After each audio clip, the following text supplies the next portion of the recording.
Hello, welcome to another episode of the Horror Vision Presents Slasher Party. My name is Sean, I'm Missy. And I'm Jessica. and we're going to give you a spoiler-free reaction to Scream 7, and then we'll probably fire up the old chainsaw after that. And when you hear the chainsaw, if you've not seen the movie, that means we're entering into spoiler country, so get the hell out. If you haven't seen it, you hear a chainsaw, turn us off. Okay, so it's Saturday night. I saw this afternoon. Jessica, you saw this last night, and Missy, you saw this Thursday night. Yes. Correct. Let's go down the line. Missy, spoiler free, talk a little bit about Scream 7, how you felt about it, ups and downs, ins and outs. Okay. I saw it on Thursday, not the very first show. It was selling out theaters by me. Because it had a show at like 6 o'clock and 6:45 that both sold out. I ended up bouncing my ticket to 7 o'clock so that it would be, because my theater was going to be way too people-y for me. And they added time. So I mean, it seems like it's doing well at the theater. I went in with low expectations. I really like the Scream series. I love the first movie and the fifth movie. Like, those are my favorite, and I think they're the perfect double feature and really the only ones you need. But I enjoy most of them. I just don't like part three. But I went in with low expectations. I thought this was a really good time. It's a solid, I think it's a very solid entry in the Scream series. It brought back some of the old favorites, Nev Campbell and Courtney Cox and whatnot. With some new characters. It has some good death. There's a couple deaths that I really liked. I thought I knew who the killer was, but then I ended up being surprised. I mean, all in all, I think it's a very solid entry in the Scream series. I had a good time in the theater. My crowd seemed to have a pretty good time. I'll watch this again without hesitation. Jessica, you saw this Friday night. So I actually saw it Thursday night as well. Okay. We had a ton of showings at our theater. I don't think that ours was very full, but like I said, there were a ton of showings. When I bought tickets, there were only like 3, and then they expanded it big time. I revere the original Scream as one of the best movies of all time. I don't think it needs sequels. I don't have a problem with any of the Scream sequels. I enjoy the Scream series as a whole, but I'm not precious about any of the sequels. I don't think that, oh, this is like, I don't revere, I don't have a favorite necessarily. I've always thought 4 was the best sequel personally. And then there's problems with all of them. If you're in it to watch a story about Sidney Prescott, this is easily the best sequel since 2, maybe better than that. It's not the best movie, but for Sidney herself, the story they give her, absolutely the best they've done since probably the original movie. She was given nothing to do in 4. She wasn't. She was chasing Emma Roberts around, and it was all about the younger kids. I thought this one balanced it and really made Sidney the star, and I really enjoyed that part of it. I write slashers for a living, so when I watch slashers, if I'm not sitting there rewriting it and trying to fix all the problems in my head, I know it's a good movie. The first 75% of the movie I think is really pretty damn good. It falls apart and there are some issues, but I did know who the killer was. I had no clue what the motive was going to be. So they did manage to trick me a little bit, which is pretty impressive. Now, whether or not people enjoy the motive is another story, but it is a surprise. So I pretty much do not like the Scream movies. The first one's fantastic. I didn't see it when it came out. I came around, I don't know how many years later, and it's it's impeccable script. It's fantastic. Kevin Williamson's script is just outstanding, and Wes Craven's execution is fantastic. When I saw the original Scream, I saw 2 first, like at a party on cable, and that is, it was like wild. It was like near the end of the night. So I didn't see the whole movie, but I saw most of it. It's like winding down, everybody's fucked up, and like you just, you know, last 5 or 6 people end up like the chatter dies down, you get pulled into the whatever's on TV. So I went back then and watched the first one and was super impressed because I was like, I watched the sequel and it didn't ruin the surprise of the first one's reveal for me. That's crazy. Then I didn't see any more until I guess 5, and 5 was Radio Silence. I really liked 5. I was, you know, solid. I went back then, or on the run up to 5, I rewatched 1, 2, and 3. And by the time I got to 3, I was like, I fucking hate these movies. 2 and 3 to me are just they're abominations. They're unwatchable. So I never saw 4. 4 is good. It's one of the ones I really like too. 5 is super solid, and then 6 I thought was awful, and it was Radio Silence again, and it bummed me out. And they don't make bad movies, so I can only pontificate on who's to blame, but whatever. I didn't want to see this movie at all. I will say I was pleasantly surprised. I went in with the lowest possible expectations, and I really thought that the first 75%, the first 2 acts are super solid, and the reveal is one of the stupidest fucking things I've ever seen in my entire life. It is just, it's so fucking stupid.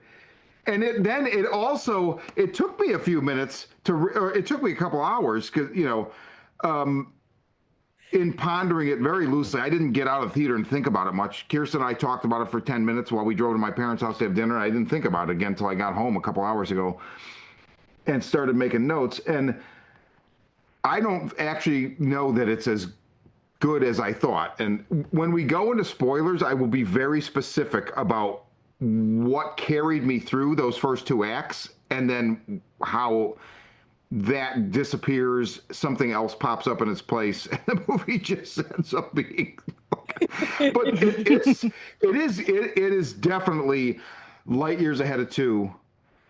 But when I went back and watched 2 again, I was like, this is so bad. I couldn't believe how bad it was.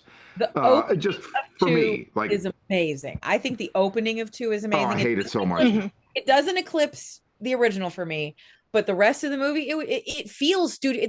The Scream movies all feel like they have studio interference in them. They just do. Yeah.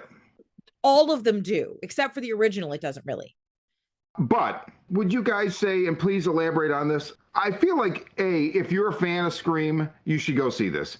As ridiculous as it is seeing Scream 7 come out, like when you the 7th movie, something about this one in particular, that title just made me literally in my mind envision somebody kicking a dead horse. But it's not. Like, it's pretty solid until it's not the 3rd act. Right. But it has some fun deaths. Yes. Yes, it does. It has some absolutely. fun deaths. It has some of the wildest deaths of the series. Yeah, it does. It does. But yeah, I'd say absolutely. If you're a fan of the series, go see it in the theater. You're going to have a good time with it. It's not my favorite. For me, I adore the first one, and the 5th one is real close. But I enjoy pretty much all of these, except 3, which I think is unwatchable. Well, and you also, you know, talk about, you have a predilection for slashers are your comfort food, right? Yes, very much so. Because I always say that I find the formula comforting. And what I mean by that is that I know I'm going to get, if I turn on some slasher, even if I've never seen it before, but I know it's a basic slasher movie, it's going to hold my attention. I'm probably not going to hate whatever I'm watching. I'm going to have I'm generally going to have a good time with it because I kind of know what I'm getting. And if they subvert my expectations, even better. Like, give me something awesome. But I can watch slasher movies at any time, and I kind of know what I'm getting. So I think it's comforting because you don't know what you're getting in the world, but here you know the rules. Yeah. The thing about slashers is that you have to do a good slasher, you have to do the exact same thing that everybody else always does, but completely different. And this one does that because you do not see 50-year-old final girls running around on this level. Well, this is You really don't. chasing Halloween 2018's And they coattails, didn't right? do a good job with that at all. Do you want to watch Well, that? Do you want to sit? Do you want to hang out with Sydney for 2 hours, or do you want to hang out with Crazy Lori for 2 hours? oh, I'll hang out with Crazy Lori, no problem. Oh no, Sydney No is much. problem. Oh Well, God, 2018 is not my favorite. I love the middle one, Kills.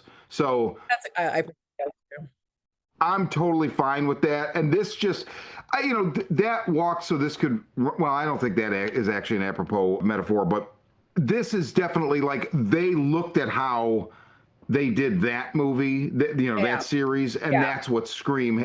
But Radio Silence actually didn't. Like 5 didn't feel like that. 6 definitely didn't feel like that. This felt like that. Like this absolutely felt like that. Well, and the Scream series is odd in that its final girls and survivors have carried into, we're on movie 7 and we've still got Sidney Prescott. Like Mhm. none of the other slasher series do that. Right, like Friday the 13th, they might make it to the next movie, but then they But die then and they're somebody gonna else takes die. their place. Yeah. Same thing with the Nightmare on Elm Streets. Like if you Mhm. survive one, that's fine, but if you pop up in a sequel, you're gonna die. Yeah. But in these, we've had Sydney and Dewey and Gail Weathers for, It's the beginning. right.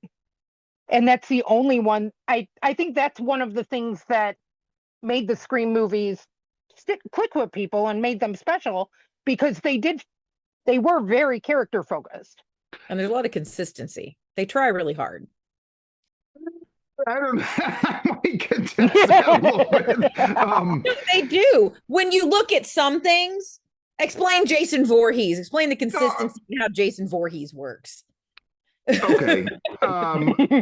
Okay, that's fair. But, I think, Missy, you're right in that being that we've had the same, Sidney Prescott since the beginning, that is endearing, and it's part of it's a formula that you don't see in slashers, so it's something different, like Jessica said, and it really works. But it also ends up being, and because of our pre-roll conversation, Jessica, I know you'll understand what I'm saying here. And I use this example a lot. It's also, Dad, your hands in the toaster. Dad, your hands in the toaster again. Like, there's just a point where it's like, oh, Jesus fucking Christ. Like, come on. Like, really? Like, so it's Right. almost. I walked in more excited to see the Scary Movie trailer, honestly, than the movie itself, because I don't want to see Sidney Prescott tortured again. I don't want to see, I didn't want to see that. It becomes like. The suspension of disbelief required becomes like just this insurmountable fucking obstacle. But it's one of those things, all right, the ride you're getting on. It's the same way I feel about like the Sharknado movies. I know you don't like them, but all right, but I love them. I unapologetically love them. And if I turn one on, I know what I'm gonna get. But you just suspend the disbelief and take the ride and have fun. It's just fun. And I kind of feel the same way with some of the stuff in the Scream series. It gets goofier and goofier, but so do the Friday the 13th, and like it's fine. Yes, but the first Scream is so above all. Like, here's the issue here: the first Scream like comes out and it's not that. It's the antithesis. Right. It's almost like because the way the second Blair it. Witch Project is everything that the first one is not. Right? Like, so it's like, that's the problem. The fall off from the original Scream to 2 and everything, almost everything after, is like it becomes what it was originally better than, what it was commenting on. Yes, which is why I said Scream doesn't need sequels. Scream doesn't need sequels. Halloween doesn't need sequels. Psycho doesn't need sequels. Exorcist doesn't need sequels. There are certain movies, Jaws doesn't need sequels. Certain movies transcend and they're just art and they don't need it. And the original Scream is that. Have I seen the Scream sequels 9 million times, and will I continue watching them into the ground? Yeah, absolutely. Give me all the Scream. But the original, you can't compare any of the sequels to the originals because they're just not good. They're just not as good. No. there's, like I said, you can feel the studio interference in these movies, in all of them. Anybody who says anything different, anyone who holds any particular Scream sequel up, you can feel it in all of them. There's big complaints about all of them. It's just, what are we going to complain about? Right. This got a ridiculous ending. I really enjoyed part 6 because I liked the atmosphere and I enjoy that cast. The ending of that one is way worse than the ending of this one. Sick. I only had seen once when it came out in the theater, and I fucking hated the ending. So I was rewatching it last night, but I fell asleep before the ending. It's way better than I remember it being. Like, it's pretty brutal. It has good That's because death. you fell asleep before the ending. That's why. But- I don't like the killers. I don't like that twist. I think it's lazy. I remember I hated whatever the reveal was at the end, and I don't remember what it was. And that's why I haven't watched it until Yeah. watched it again I would- until now. I would argue this one-ups how bad the ending of 6 is. Really? I mean, I was like, I will tell you why I disagree with that in the spoiler section. okay. Oh, please do. So, okay, are we good to move to spoilers? I am. I think so. Yeah. Okay, let me get the chainsaw, fire that up. Listeners, once again, if you have not seen Scream 7, turn us off right now. Okay, Jessica. The reason that I preferred the ending of this one is because it's batshit insane, out of nowhere, and it wasn't another, it's a family member. I'm so sick of it's a family member. I'm so sick of it. That's fair. That's fair. That's why I like it better. It doesn't make any sense.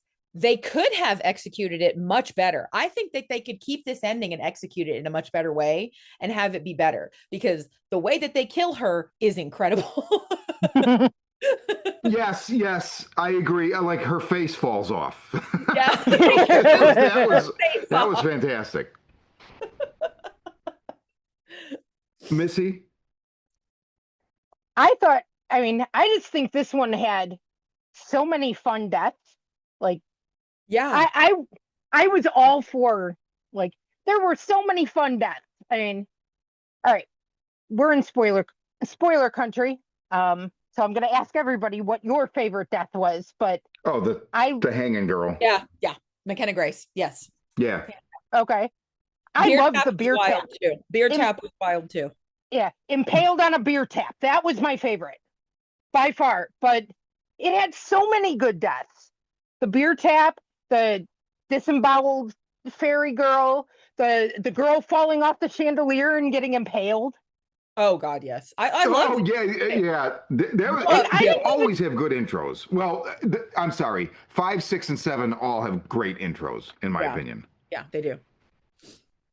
Now, I think they all have fun intros, but like, I don't know. This had so many fun deaths that even though the reveal of the killers at the end was goofy, I didn't even care. I was just having a good time. I had a good time, but I got pissed off. And well, here's why. Super early on, like first 20 minutes of the movie, right? Matthew Lillard, FaceTime Sydney. Well, she gets the typical voice, yeah, like scary movies, whatever. And then she's like, you're hiding. And he's like, no, I'm not, bitch. FaceTime rings. She answers it. It's Stu. He's all scarred up. He's like, blah, blah, blah. And I was like, oh my God, this will be Missy had told me, Jessica, that you said that this might be the best sequel since the first one. And I was like, wow, that's and I was like, oh my God. Well, you have to know my feelings on all of them. Like there's asterisks on that. So I'm like, if they eschew all of the who is it and the like the 6th movie, it's like it's a family. It's a dad and his 2 kids. I'm like, are you fucking kidding me? What's next? Oh, my aunt, my uncle, my cousins. It's so just. It's irritating how bad it is. So I'm like, if they eschew all of the who done it, and it's him, and they just fucking, as ridiculous as it would be for him to be alive, I would have taken that suspension of disbelief, no problem. I'm like, this will be fucking awesome because it'll just be cat and mouse. Awesome. It turns out to be like it's literally like they were like, okay, we're on the third act. Here's a list of the characters. Who's the one that nobody will fucking suspect? I mean, it's literally like it might as well have just been like the garbage man in the background, right? They might as well True Detective season one it, and it's like, oh, the guy that was cutting the lawn an hour ago, it's him. I knew who the killer was before I walked into the theater. I knew the killers were going to be Anna Camp and Ethan Embry. I didn't know anything about the plot. I didn't have any spoilers, but the second Anna Camp was cast, I knew she was the killer. And then last week, the drag queen Trixie Mattel had her on her YouTube channel for an interview, and she said she did not have to audition for this role. She was given a phone call and said, "Do you want to be in Scream?" And I said, Anna Camp is absolutely the killer. I'm 100% right, and I was. Who is she? She is. I don't know her she's either. better known for her comedies. She does a lot of like women's like stuff girls like. She's in the Pitch Perfect movies. She's like the best friend in a whole bunch of movies where people get married. Like Okay, she's okay. around. Like she's her, Ethan Embry, and Joel McHale are all about on the same level of fame, I would say. Dude, the fact that that was Ethan Embry, Yeah. because I know him primarily from Devil's Candy and Cheap Thrills. Yeah. And he looked like fucking Vincent Schiavelli in this. Almost. Like not quite. He looked like another like he looked like this guy that's in. He looked like the guy that's the psychologist in the Terminator movies. Oh my God. Okay. Maybe I that couldn't believe that was Ethan Embry. I was I so knew it was fucking him. floored. I I knew knew him he was right in away. it going in. I knew he was in it going in. Someone told me that, and I was like, "They're not promoting him being in this at all." And she went, "No, they're not." And I went, "Oh, so he's the killer." Yeah. So But why are you okay. going to put Ethan Embry in the movie and not have him be the killer? Like they're not good about that. Picking like hiring like famous people. You knew Dylan McDermott or whoever it is, whatever his damn name is, was going to be the killer in New York. You knew Jack Quaid was going to. I knew Jack Quaid was going to be the killer in Part 5. They're really bad about like making the like hiring famous people, putting them in and Right. but Okay. second I saw Anna Camp, I was like, Anna Camp is gonna be in this, and she's gonna be a friend of Sydney's that turns on her. That's just what's gonna happen. And she's not in any of the other movies, right? No, No.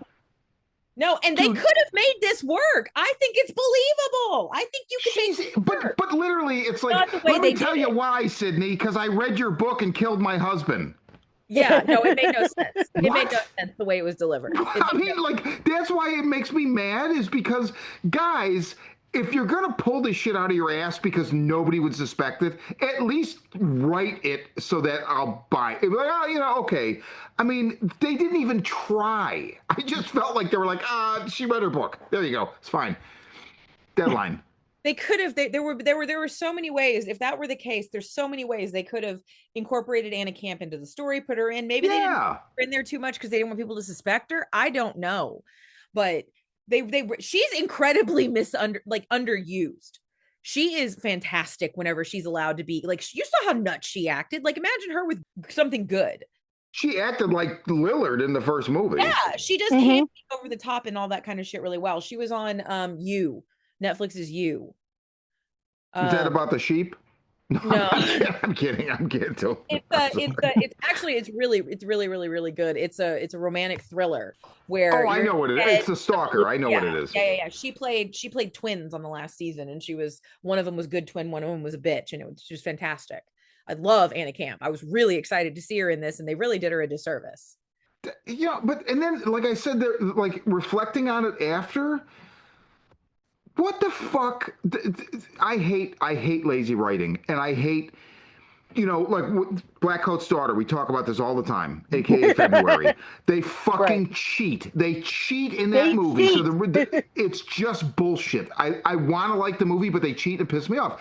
This movie did the same thing. And I know there are multiple examples, but the only one that's coming to mind right now and that I wrote down, the daughter gets in the boyfriend's car, looks at his laptop, and he's literally made an AI, a deep fake of himself. Like, it's, I'm going to kill you or whatever. And then it's not him. Why would he have possibly done that? He wouldn't have. They had to have that there to mislead us. They You poorly can mislead no. me. There's a reason. He gives the reason, but it's really shitty and it's not He like said, I wanted to see if you could do it. He wouldn't have done the whole I'm going to kill that's you thing. He believable. would have. I think that's believable if they write it do not. correctly. It's not written correctly. Well, that's what I'm saying. That's what Yeah. I'm saying. If they had done it correctly, it would have been believable. But they did it. They wrote it so that it would completely look like it was him.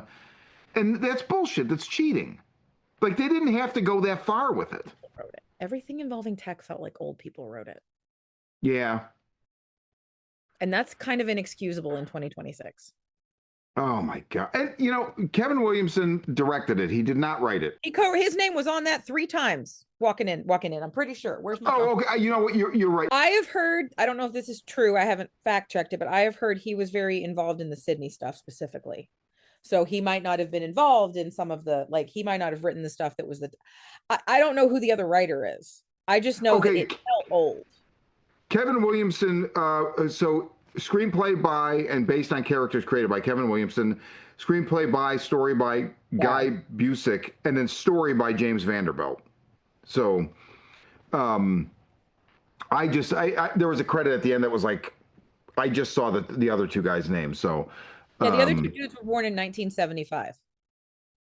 So it was old. Williamson is solid, and his movie Sick from a couple years ago, the COVID, it's kind of a scream. But the reveal was terrible. The opening of that movie is awesome, but the big reveal at the end of Sick, it doesn't work. I don't remember that. I remember really liking it, but I've only seen it once, and it was at Beyond Fest. And a lot of times at Beyond Fest, you're so charged by the crowd and everything that it's just you just swallow everything whole and you look back later. But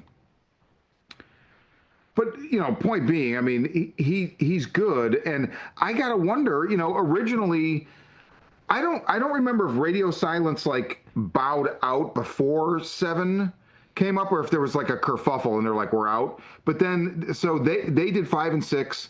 And if people don't know, they did Abigail, they did Ready or Not, they're doing Ready or Not 2. They did one of the segments in the Southbound anthology. Fantastic. But then Christopher Landon, who did Freaky and Happy Death Day, I remember they announced he was going to do this. And I don't know when he bowed out. Up until 2 weeks ago, I thought he was still the director. When the cast dropped out is when he dropped out. Okay, yeah, and then there was some kerfuffle. Yeah. Obviously, we're missing 2 big cast members, but I don't care. I mean, they should just, they shouldn't make any more. But this is going to make a lot of money, so they will. It's already in production, I think they said. Yeah, of course. And then this time it'll be, my uncle's cousin's former roommate's Sea Monkey's former owner is the killer, because... And anything is better than 3. That was the worst reveal ever. Luckily, I don't remember it. It's the only one that has just one killer. For a second, but everybody was because of deep fakes.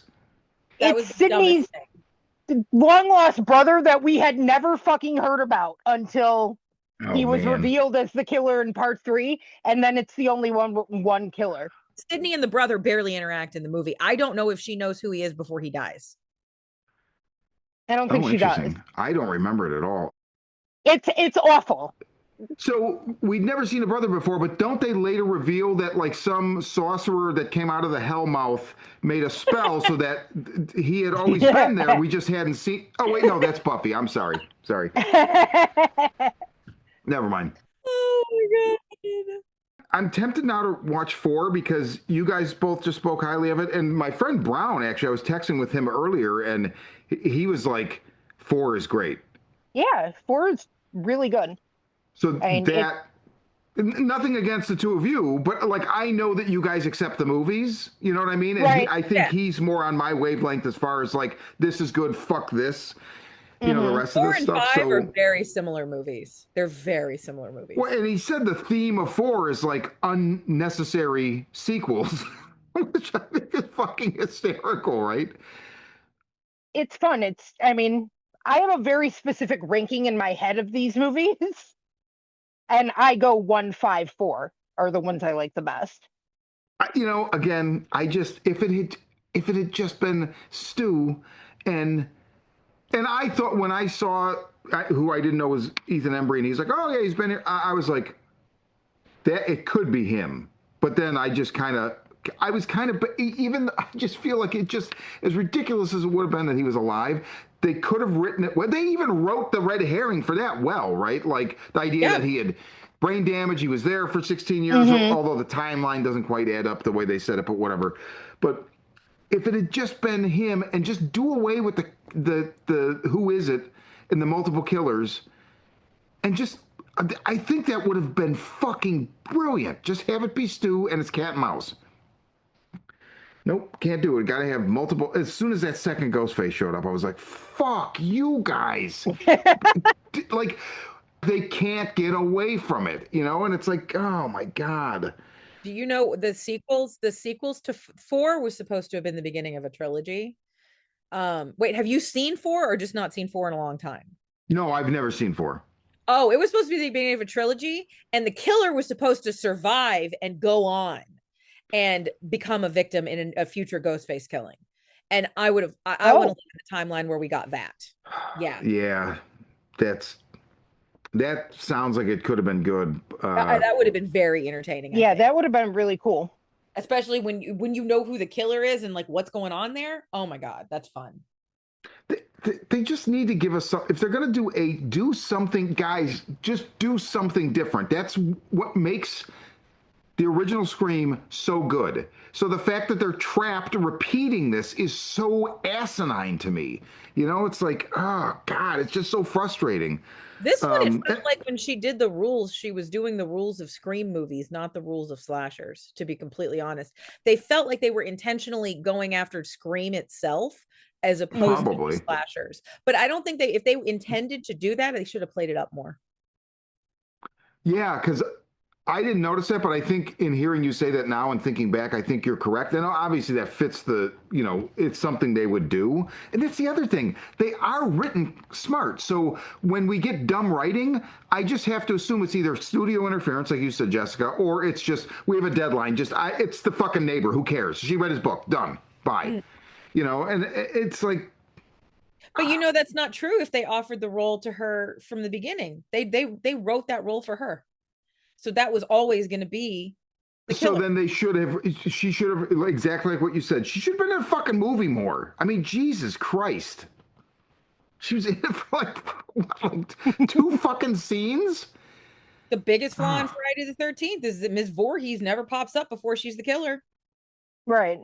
Yeah, but that's totally different. Because the whole idea of these is it's always going to be somebody we know. It's always going to be somebody in Sydney's life, right? So that's why it's not comparable.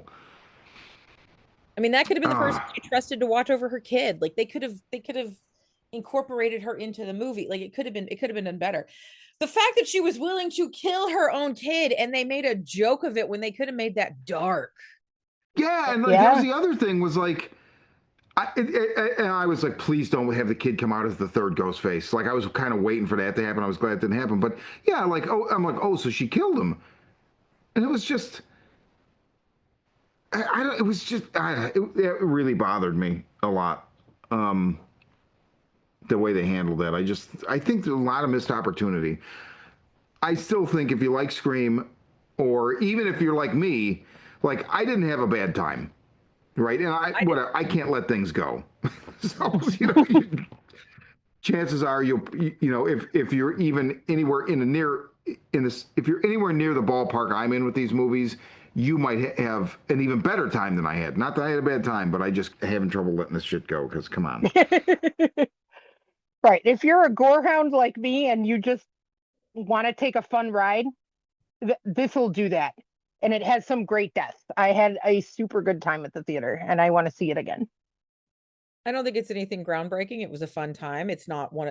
There's definitely worse Scream movies than this. Yeah, for sure. Yeah, there are definitely worse Scream movies, and that's I very much enjoyed it. I very, very, very much enjoyed it. So, is it perfect? Absolutely not. Is it stupid? Yes. But once again, what are we going for? What are we trying to watch? Yeah. What are we Yep. expecting when we are we walking into that theater expecting Oscar quality? Are we walking into that theater Well, expecting, no.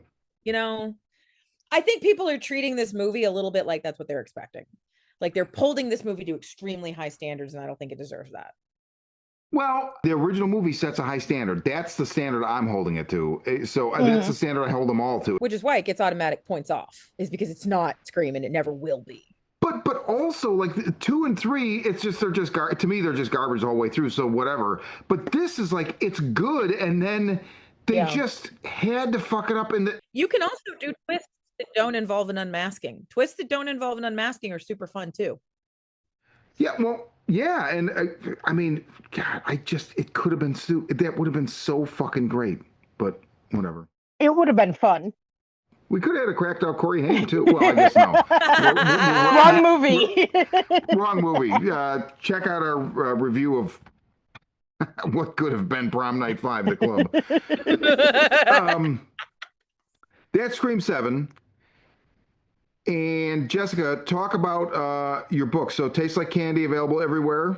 Tastes Like Candy, available everywhere. It was today on NewYorkTimes.com. Stephen Graham Jones says it's one of his 13 favorite slashers. I still haven't been able to read the article. Oh, wow. But I know it's out there, and I've seen a screenshot of it. Nice. So he compares me to Deborah Hill, and I get very excited every time he does that. Wow, that's awesome. Amazing. There's some other really great books on the list. Some stuff by Brian McCauley's on there, Josh Winning, Cirque Berserk, Jessica Guest, I think is the name of the person that wrote that. I can't remember what else is on there because I haven't read the article. I've only seen the little slivers of all of the covers of the books. But then we have Fatally Yours, May 5th. That one is Father of the Bride meets Serial Mom. And then we have Tastes Like Candy 2, September 22nd. And that one is A Nightmare on Elm Street meets Megan. So that's what I got going on. And Missy and I have read all of those. And first of all, your like comparisons, your elevator pitch, fantastic and accurate and accurate, right? Accurate. And accurate. A true elevator pitch for Tastes Like Candy 2. And if you've listened to this, you'll understand what I mean. Tastes Like Candy 2 is actually Freddy versus Jason meets what people wanted Megan 2 to be. For sure. I agree with that, having read it. Wow. So those are pre-orders available. You can pick Tastes Like Candy up now anywhere books are sold. My new book, Black Gloves and Broken Hearts, Teenage Giallo. You could also, it's probably not going to be in brick and mortar stores if you're lucky enough to have one there, because I'm not one of the like 30 horror authors that a store will order in stock because they know they're going to sell. You can order it anywhere. I always advise people, you can go to the Bezos Corporation, or you can go to Barnes & Noble or IndieBound or wherever. And I got a bunch of other books too. So there you go. This is the Horror Vision Slasher Party. I'm Sean. I'm Missy. And I'm Jessica.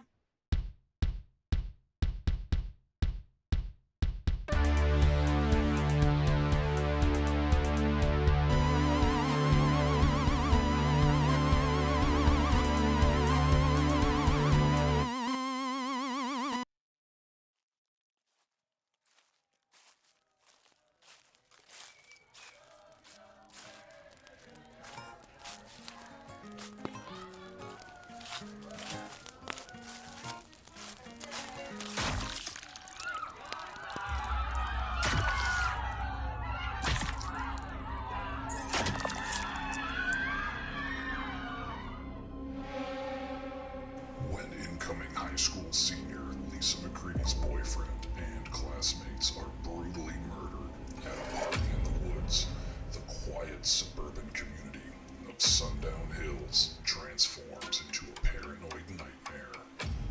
Betrayal, corruption, and dark family secrets push Lisa dead center into a burgeoning class war where rival millionaires plot to steal the town's future between reliance on big oil and the incoming age of legalized weed, electric cars, and social conscience. As she struggles for answers, the killings continue, and Lisa finds the world she knew more than a lie to placate the masses and keep a satanic 1% in power. From the demented mind of Sean C. Baker, author of Murder Virus, A Collection of Desires, and Volume 4,